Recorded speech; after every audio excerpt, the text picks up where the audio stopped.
Bienvenue sur La Fabrique à Polyglotte, le podcast qui va changer ta vision de l'apprentissage des langues. Je suis Coralie, ton hôte, et je suis là pour te montrer que devenir polyglotte, ça n'est pas réservé à quelques élus.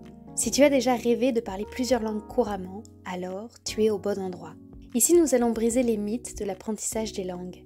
Non, tu n'as pas besoin de talent extraordinaire ni de passer des heures interminables à étudier. Je vais te révéler des méthodes pratiques, des astuces inédites et des ressources précieuses qui vont transformer ton apprentissage autodidacte. Que tu sois débutant ou en quête de perfectionnement, la Fabrique à Polyglotte est ton compagnon de route idéal.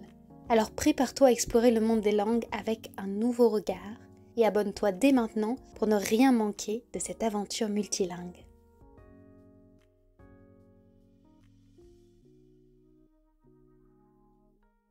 On va faire un épisode aujourd'hui sur un sujet qui m'est énormément demandé, c'est le maintien d'un niveau de langue. Une fois que j'ai atteint un niveau de langue, comment est-ce que je fais pour maintenir ce niveau ? Et ça peut t'intéresser à plein d'égards si tu rentres d'un Erasmus à l'étranger ou d'une expérience d'expatriation à l'étranger, que tu es moins en contact avec la langue, si tu as été muté de service, que tu as moins besoin d'utiliser une langue, si tu t'es séparé d'un conjoint qui avait une autre nationalité et une autre langue, etc. Enfin, il y a énormément de scénarios possibles qui peuvent t'expliquer qu'on n'ait plus le même rapport avec une langue et qu'on ait peur de perdre son niveau. Première chose que j'ai envie de te tenir, c'est un niveau, ça bouge tout le temps. Ça bouge absolument tout le temps. Mon niveau en italien depuis les 10 derniers mois n'a fait que se réduire. Alors pas de manière, comment on appelle ça, intense, mais quand même. Je le vois quand j'ai à nouveau affaire à quelqu'un qui me rappelle en italien. C'est plus la langue qui occupe la totalité de mes journées. Et donc je vois bien que ça me prend un petit peu plus de temps pour créer mes phrases.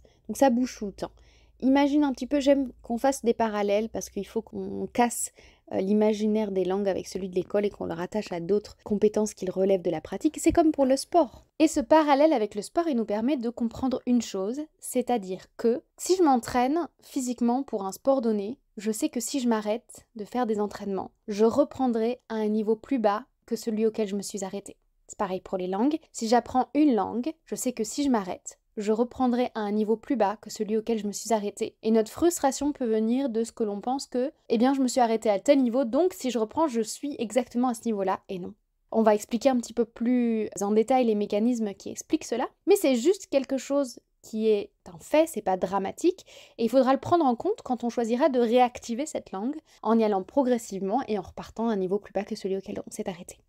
Cet épisode, il va t'apprendre deux choses. Quand se mettre en mode maintien, parce que le timing joue un rôle prépondérant dans notre capacité à maintenir un niveau de langue. Il va aussi t'apprendre à comment faire ça. Comment est-ce que je maintiens une langue ? Il y a différentes techniques, il y a même, je pense, autant de techniques que de polyglottes qui existent. Et aujourd'hui, je vais t'en présenter deux qui sont simples et qui te permettront de comprendre un petit peu les deux écoles ou les deux gros moyens avec lesquels tu peux choisir de maintenir une langue. Et toi, tu pourras décider de la tienne en fonction de ces deux techniques-là.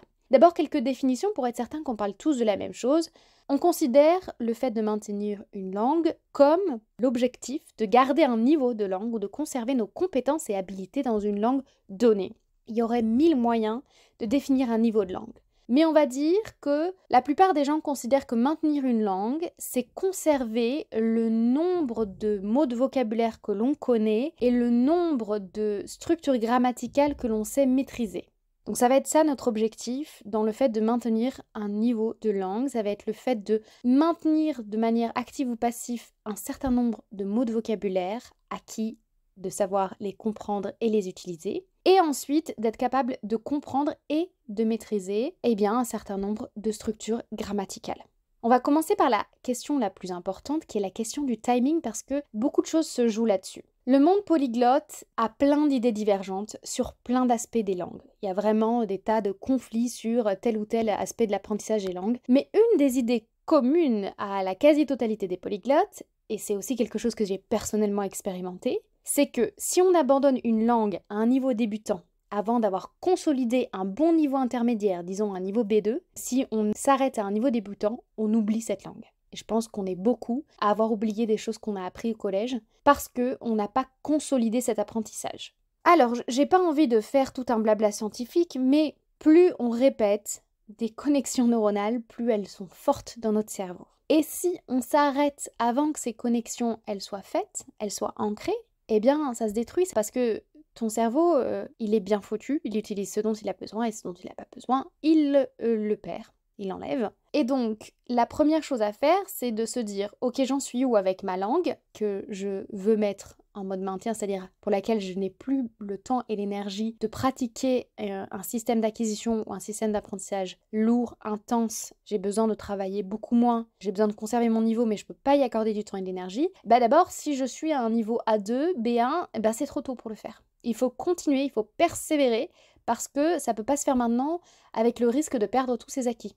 Une grande partie de ses acquis. On va oublier beaucoup plus vite. Et nous, ce qu'on cherche, c'est de mettre en maintien une langue pour laquelle on a suffisamment d'acquis pour que le niveau baisse très très très doucement. Et c'est assez compliqué et j'aimerais t'éviter la frustration que j'ai eue moi en arrêtant mon espagnol beaucoup trop tôt. Et l'italien, je te dis, je me suis reprise à 2 fois, donc ça donne une sensation désagréable de perdre du temps et d'avoir fourni des efforts inutilement, tu vois. Donc j'aimerais t'éviter ça. Première chose à faire, vérifier qu'on ait un niveau B2 ou un niveau intermédiaire et que ce soit bien acquis avant de le mettre en mode maintien. Qu'est-ce que c'est que de mettre une langue en mode maintien? Je te le disais, ce n'est plus l'apprendre activement, mais c'est garder suffisamment de contact avec elle pour maintenir mes compétences linguistiques. D'abord, je voudrais que tu puisses prendre en compte et considérer l'option suivante de ne plus la travailler du tout. Donc là, on part du principe que tu as un bon niveau intermédiaire avec la langue que tu veux mettre en niveau maintien. J'aimerais que tu prennes cette option en considération. Ne plus te préoccuper du tout de cette langue. La laisser tomber en quelque sorte. Et je sais que ces mots-là, ils sont forts parce que souvent, on a un rapport émotionnel avec cette langue et on pense que si on la travaille plus du tout, on l'abandonne, on commet une faute et que ne plus l'utiliser, c'est comme être infidèle à cette langue ou la trahir ou trahir les personnes avec qui on parlait cette langue. Mais la langue, en définitive, c'est un outil qui nous permet plusieurs choses, soit de parler, soit d'écrire, soit d'avoir des opportunités professionnelles, peu importe, c'est un outil. Si on n'a plus besoin de cet outil, pourquoi essayer de l'utiliser régulièrement ? En général, on a tendance à s'en mettre beaucoup dans l'assiette, à se mettre beaucoup de choses dans notre emploi du temps, au niveau des obligations, des choses à faire. Donc j'aimerais que tu puisses te sentir libre de laisser complètement une langue de côté, à partir du moment, encore une fois, où ton niveau est vraiment bon dans cette langue. Une des options de maintien, c'est de dire « Ok, cette langue, voilà, je la travaille plus en fait. Je peux ne plus la travailler. » Pour te donner une idée de ce qui est possible en ne travaillant plus une langue, mon père a appris l'italien quand il était étudiant. Des années plus tard, j'ai envie de dire 30 ans plus tard, peut-être même plus en fait. J'ai voulu lui montrer mon niveau d'italien en parlant avec lui. Il était capable de comprendre et de me ressortir et de se surprendre à ressortir des tas de mots de vocabulaire. Alors évidemment, il n'a pas utilisé son italien au niveau où il l'avait laissé, mais pendant plusieurs décennies, il a maintenu quand même beaucoup de choses de l'italien. Donc, à partir du moment où mon niveau est consolidé, ou notre niveau est consolidé, on est capable de vraiment ne plus utiliser la langue et d'avoir des restes, des beaux restes, et d'être en capacité de la réactiver au moment voulu. Bon, maintenant, je suppose que toi, tu as envie de connaître d'autres modes de maintien pour évaluer lequel s'applique le plus à toi. Une autre manière de mettre ta langue en mode maintien, c'est de choisir des moments de ta journée ou de ta semaine où tu recevras des inputs dans cette langue. Alors des inputs, des rentrées d'informations dans cette langue. C'est-à-dire que cette langue, tu la liras ou tu l'écouteras et stop, fini les exercices, le journaling, tout ce qui est actif. Tu peux aussi utiliser cette langue comme intermédiaire pour tes autres langues. Souvent, on met une langue en mode maintien pour laisser de la place à de nouvelles langues. Et si tu mets en pause ton anglais pour mieux étudier le japonais, par exemple, écoute, prends des ressources qui te parlent du japonais et qui soient en anglais. Rencontre des anglophones qui apprennent le japonais. Bref, trouve un système qui te coûte peu en temps et en énergie et qui te permet d'utiliser l'anglais pour accéder au japonais. Comme par exemple, tu aurais fait si tu avais acheté un livre ou tu avais lu un article dans ta langue maternelle pour mieux appréhender ou comprendre ou apprendre le japonais.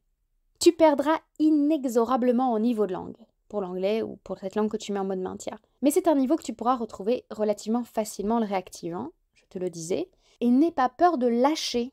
Ton cerveau, il est hyper bien fait, encore une fois, il garde actif ce qui te sert et laisse ce qui ne te sert plus, donc fais-lui confiance parce qu'il est parfait, ce cerveau, ce fonctionnement cérébral. Maintenant, si tu dois mettre une langue en mode maintien et que tu sais que tu en auras besoin, ça te suffira peut-être pas de uniquement utiliser des inputs. Voici donc une deuxième piste. La première, je te disais, c'était d'enlever le travail actif et d'avoir comme contact avec cette langue que de la lecture ou de l'écoute. Et même pour ça, tu peux ne plus compter les heures par semaine que tu lui accordes, sauf si tu as besoin de mesurer régulièrement ton niveau. Alors, pour cette première piste, il te faudra quand même traquer ton temps.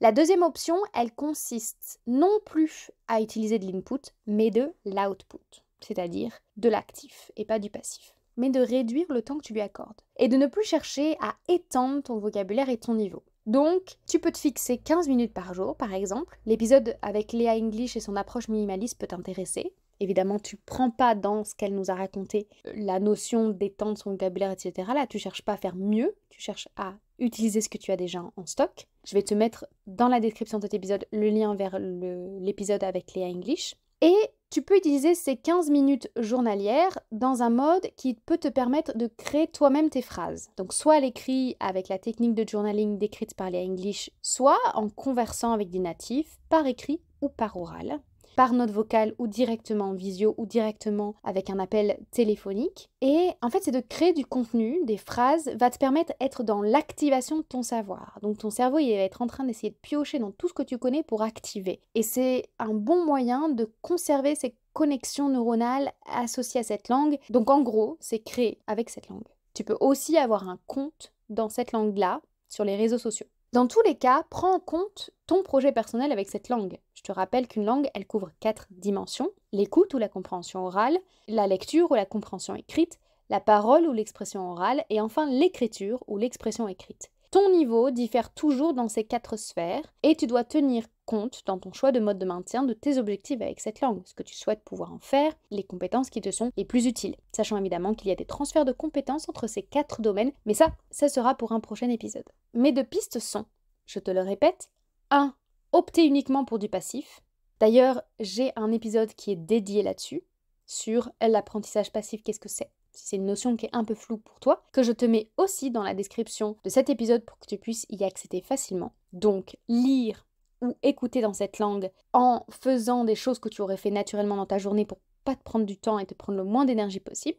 Deuxième piste, c'est l'inverse, c'est pas le passif, c'est de l'actif, mais c'est de réduire ton temps de travail à 15 minutes par jour et d'utiliser en fait ce que tu connais pour créer des phrases, qu'elles soient orales ou écrites.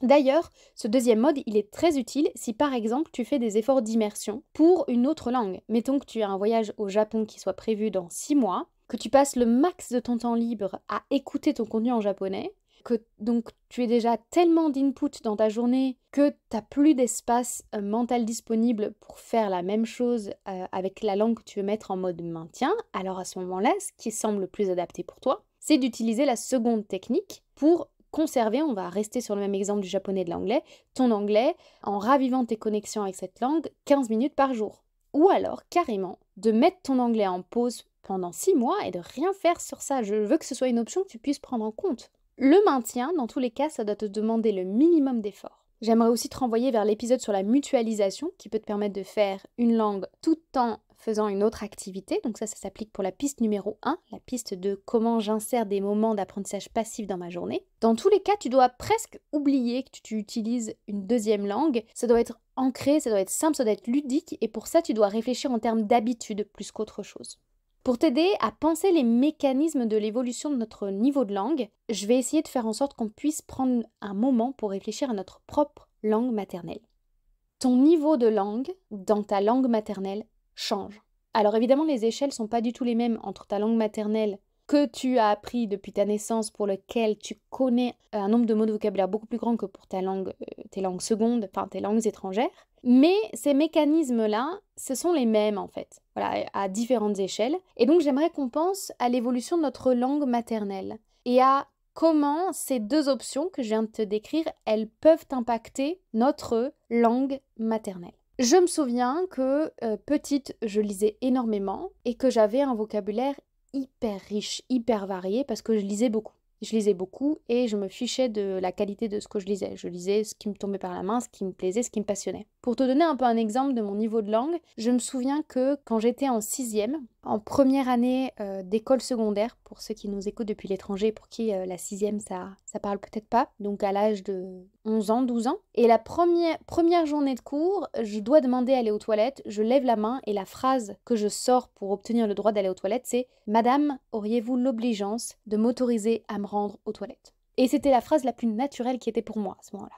Aujourd'hui, j'ai un vocabulaire moins riche parce que je lis beaucoup moins, parce que je suis influencée par ce que j'écoute, parce que je suis influencée par le niveau de langue dont j'ai besoin pour communiquer sur les réseaux, par mail où on essaie d'être le plus synthétique possible pour éviter que les personnes qui nous lisent perdent beaucoup de temps à obtenir l'info qu'on leur envoie. Donc mon niveau de langue, il a baissé.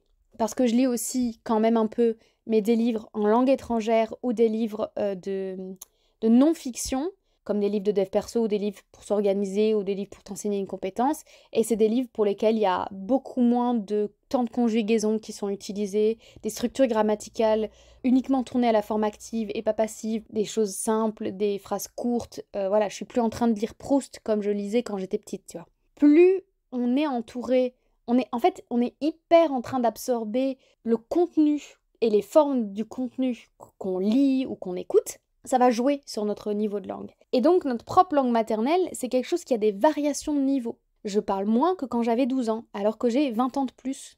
J'ai bientôt 32 ans, et mon niveau de langue est moins riche. Donc, est-ce que si j'utilisais la technique numéro 1 de l'apprentissage passif, ça jouerait sur mon niveau de langue? Clairement. Clairement, quand j'étais étudiante, j'écoutais aussi des émissions de radio beaucoup plus complexes que ce que j'écoute aujourd'hui. Et aussi parce que mon temps d'écoute, il est dédié à de l'écoute de choses en espagnol, en italien, en tout ce que tu veux, en différentes langues. Donc si j'appliquais pour ma langue maternelle la stratégie numéro 1 de l'input, c'est-à-dire écouter et lire du contenu plus complexe, plus riche, plus dense, je retrouverais mon niveau de langue ou je changerais mon niveau de langue. Donc ça s'applique bien. D'ailleurs, tu sais, les mecs qui veulent se développer, qui veulent, tu vois, qui sont dans le développement de, on appelle ça presque, ils veulent gravir des échelons sociaux et tout ça, ils te disent, il faut lire des livres, il faut écouter des conférences, enfin, je suis en train de m'égarer. Donc c'est une technique qui est utilisée par pas mal de monde, tu vois. On va s'élever au niveau de la recherche du vocabulaire en lisant des livres, normalement, et en écoutant des contenus, donc des émissions un petit peu plus complexes que ce qu'on peut écouter habituellement. Maintenant, si je voulais développer ma langue maternelle, ma propre langue maternelle, en utilisant la deuxième technique, ça consisterait à quoi? Par exemple, j'utiliserais des techniques de journaling pour composer des phrases, pour composer des paragraphes, pour me poser des questions que je ne me pose pas habituellement. Avec cela, j'essaierai de faire appel à tout ce que je connais comme vocabulaire. Je pourrais me dire, pendant 15 minutes par jour, j'essaie de répondre à telle ou telle question, j'essaie d'utiliser mon journal. Je trouve que c'est une technique beaucoup plus complexe à utiliser et qui va moins me permettre d'adopter de nouveaux mots ou d'adopter des mots que j'avais oubliés. En fait, j'essaie de t'illustrer ça pour te montrer la différence en fait que ça va jouer dans ton maintien de langue seconde, les deux techniques que je t'ai montrées. Alors, il y en a une qui prend moins de temps, c'est la deuxième technique, mais elle est aussi un peu moins performante parce que je vais créer avec l'existant et je vais créer avec l'existant qui me vient en tête. Et aussi, il va falloir que je sois un petit peu plus créative parce qu'il va falloir que j'aille chercher des données. Il va falloir que j'aille chercher des questions pertinentes pour m'aider à fouiller dans ma tête. J'ouvre mon journal et là, il faut que j'aille un peu plus loin que de me dire, que de raconter ce que j'ai fait aujourd'hui. Il va falloir que j'ai des idées de sujets sur lesquels écrire. Donc pour ça, je peux m'inspirer, je peux acheter des e-books de techniques de journaling, je peux me poser des questions, je peux demander à ChatGPT de me choisir des sujets de journaling, de techniques, de choses sur lesquelles écrire. Je peux rejoindre un groupe de personnes qui pratiquent le journaling. Je peux utiliser les techniques de journaling de gratitude dont on parle dans l'épisode avec Michel, que je te remets également. Ça fait le 4e lien que je te mets en description. C'est quelque chose pour lequel tu vas te demander un petit temps de réflexion sur, ok, pour les 30 prochains jours, quelles sont les choses sur lesquelles je vais écrire? Qu'est-ce qui serait intéressant pour moi de pouvoir exprimer, etc., etc. Et ça, en fait, ça va dépendre de ton projet de langue. Donc voilà, je voulais juste prendre le temps de te ramener à ta conscience que ton propre niveau de langue peut varier et t'illustrer un peu les impacts des deux différentes méthodes parce que je privilégierais largement la première à la seconde, mais parfois on a plus besoin d'utiliser la seconde parce qu'encore une fois, notre temps d'écoute journalier est déjà dédié à une autre langue. Donc voilà, un épisode court et droit au but. Est-ce que tu sais lequel de ces deux modes te semble le plus adapté à ton projet de langue, sachant que tu peux, toi, créer quelque chose d'hybride entre ces deux? Est-ce que tu as encore des questions? Si c'est le cas, si tu as des questions sur le maintien de langue, n'hésite pas à me les faire parvenir. Pour ça, tu as plusieurs solutions. Si tu es sur YouTube, tu peux tout simplement laisser un commentaire. Si tu m'écoutes depuis notre plateforme et que tu es abonné à notre newsletter, tu peux tout simplement répondre au mail avec lequel j'envoie la newsletter. Et enfin, tu peux envoyer un message privé sur Instagram sur le compte de lafabricapolyglotte.co pour échanger et pour proposer des questions pour cet épisode ou les prochains. merci d'avoir écouté cet épisode de la Fabrique à Polyglotte jusqu'à la fin. J'espère sincèrement qu'il a été enrichissant pour toi. Si c'est le cas, j'ai une faveur à te demander. Pour soutenir notre communauté polyglotte grandissante, pourrais-tu prendre un instant pour attribuer 5 étoiles à ce podcast sur ta plateforme d'écoute et le partager autour de toi? Ton soutien, c'est la clé de la longévité de ce podcast. Je te remercie chaleureusement pour ce geste et en attendant notre prochain rendez-vous, je te souhaite d'incroyables conversations en langue étrangère, mais surtout, reste curieuse, reste curieux.